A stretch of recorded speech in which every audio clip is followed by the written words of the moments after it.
Hello students, welcome back to my channel. आज मैं आपके लिए लेकर इंपॉर्टेंट वीडियो जो कि रिलेटेड है आपके इतिहास से। जो बच्चे बीए प्रोग्राम कर रहे हैं, ऑनर्स कर रहे हैं रेगुलर एसओएल दिल्ली यूनिवर्सिटी से, या उनके एनसी वेब में भी अगर ये कोर्स में अगर तुज़ुक ए बाबरी नामक टॉपिक है, फिलहाल तो ये सेमेस्टर 3 से रिलेटेड वीडियो है इतिहास से, ठीक है ना। तो आज से हमने अपना सिलेबस शुरू कर दिया सेमेस्टर 3 से। मैं पूरा सिलेबस आपको अपने चैनल पर कराऊंगा। वीडियो पसंद आए तो प्लीज़ वीडियो को लाइक करना, और जो बच्चे पहली बार विजिट कर रहे हैं चैनल पर, मैं उनसे कहना चाहूँगा हमारे चैनल को सब्सक्राइब करें, प्रेस कर लें बेल आइकन को ऑल नोटिफिकेशन में, ताकि आपको हमारे आने वाली वीडियोज़ की नोटिफिकेशन मिल जाए। मैं आपको अपने चैनल पर सभी सब्जेक्ट से रिलेटेड पूरा कोर्स कराता हूँ। शुरू करते हैं तुज़ुक ए बाबरी, जो बहुत इंपॉर्टेंट टॉपिक है। ये भी बताऊंगा मैं आज कि किस तरह के क्वेश्चन इससे रिलेटेड आपके एग्जाम में पूछे जाएंगे, ठीक है ना। जो क्वेश्चन हैं वो भी बताऊंगा मैं आपको।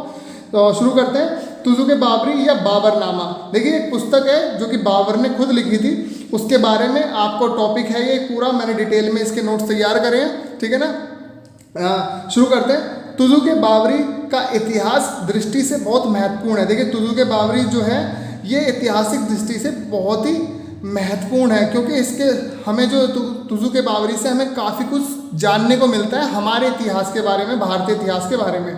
इस ऐतिहासिक ग्रंथ की रचना स्वयं बाबर ने तुर्की भाषा में की थी। ध्यान रखें कि जो ये ग्रंथ है इसकी रचना खुद बाबर ने करी थी तुर्की भाषा में। इसमें बाबर के संस्मरणों तथा जीवन का बड़े विस्तार के साथ वर्णन हुआ है। अकबर के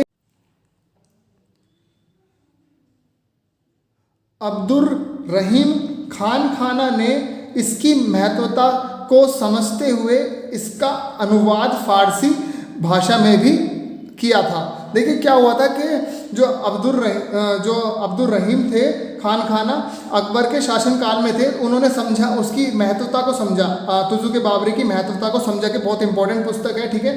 तो इसलिए इन्होंने दूसरी भाषा में भी इसको ट्रांसलेट करा, फारसी में। शुरू में किस भाषा में थी आपको मैंने पहले ही बता दिया कि इसकी रचना तुर्की भाषा में की थी बाबर ने, फिर बाद में फारसी में अनुवाद अब्दुर रहीम ने किया, ठीक है। इस समय तो इसका अनुवाद विश्व की अन्य भाषाओं में भी हो चुका है। देखिए, आज अगर हम प्रेजेंट में देखें तो ये काफ़ी अन्य भाषाओं में भी आ चुकी है। तुज़ुक ए बाबरी में बाबर ने अपनी अद्भुत साहित्यिक क्षमता, प्राकृतिक प्रेम और रुचि का परिचय दिया है। देखिए, जब इसने अपनी पुस्तक लिखी तो इसमें पता चलता है हमें पढ़ने के बाद कि ये बहुत ही अद्भुत साहित्यकार था, प्राकृतिक प्रेमी था, यानी इसे ग्रीनरी से, एनवायरनमेंट से बहुत प्रेम था और रुचि थी उसमें।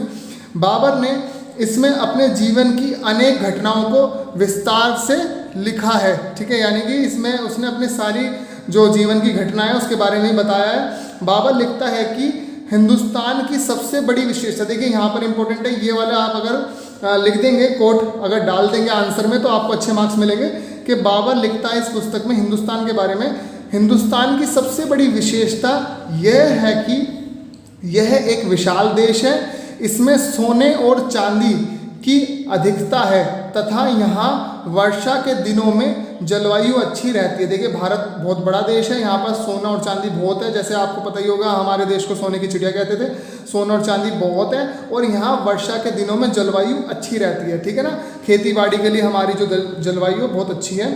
तुज़ुक ए बाबरी अथवा बाबरनामा भारत में मुगल साम्राज्य के संस्थापक बाबर की आत्मलिखित जीवनी ही नहीं अपितु भारत का दर्पण भी है। देखिए, इस पुस्तक को भारत का दर्पण भी कहते हैं। ना सिर्फ ये इसकी जीवनी है बाबर की, बल्कि भारत का दर्पण भी है, क्योंकि इस पुस्तक के माध्यम से हमें भारत के बारे में काफ़ी कुछ जानने को मिलता है, ठीक है।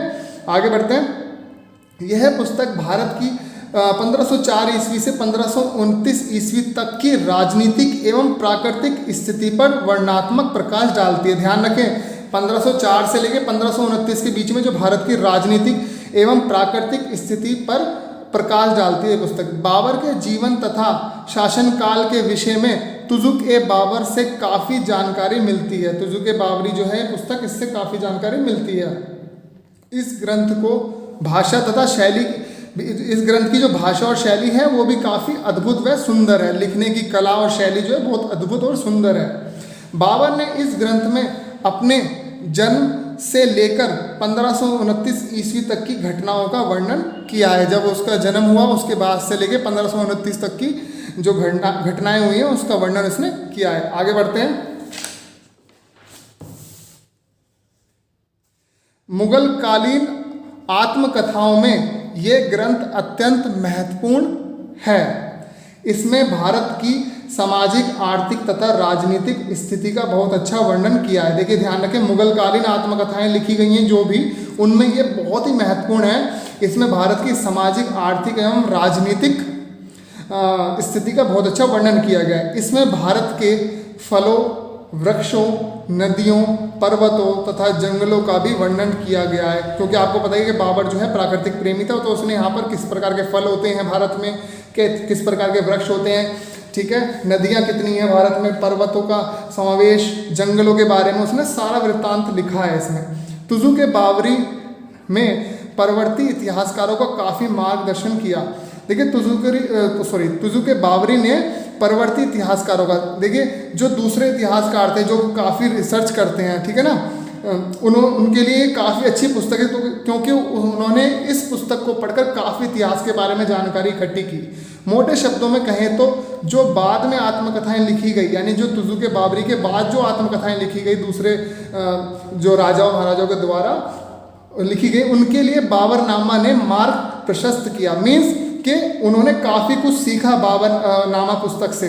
इस ग्रंथ में तत्कालीन उत्तर भारत की राजनीतिक दशा तथा राजपूतों की कमजोरियों का वर्णन प्राप्त होता है। यानी इस पुस्तक में बाबर ने यह भी बताया कि उस समय उत्तर भारत की राजनीतिक दशा कैसी थी, राजपूतों की कमजोरियां क्या क्या थी, ठीक है। इसमें युद्ध की तुलुगमा नीति, ठीक है, का भी वर्णन किया गया है। तुलुगमा नीति जो है युद्ध की, उसका भी वर्णन किया गया। इसके बारे में मैं एक अलग से सेपरेट वीडियो बनाऊंगा कि काफ़ी इंपॉर्टेंट टॉपिक है ये। इस ग्रंथ में फारसी भाषा के छोटे मोटे छंद भी आते हैं। देखिए थोड़े बहुत फारसी भाषा का भी प्रयोग इस ग्रंथ में किया गया है, जो फारसी बोलने वालों के लिए भी समझने में कठिन है। थोड़ा ज़्यादा ही टिपिकल शब्द का यूज़ किया गया है फारसी भाषा के। इस ग्रंथ को पढ़कर यह पता चलता है कि स्थितियों ने बाबर को भले ही योद्धा बना दिया, यानी कंडीशन ऐसी रही कि बाबर योद्धा बन गया, किंतु उसके अंदर भी एक सुरुचिपूर्ण कला प्रेमी व्यक्तित्व मौजूद था। यानी एक वो भी एक टैलेंटेड पर्सन,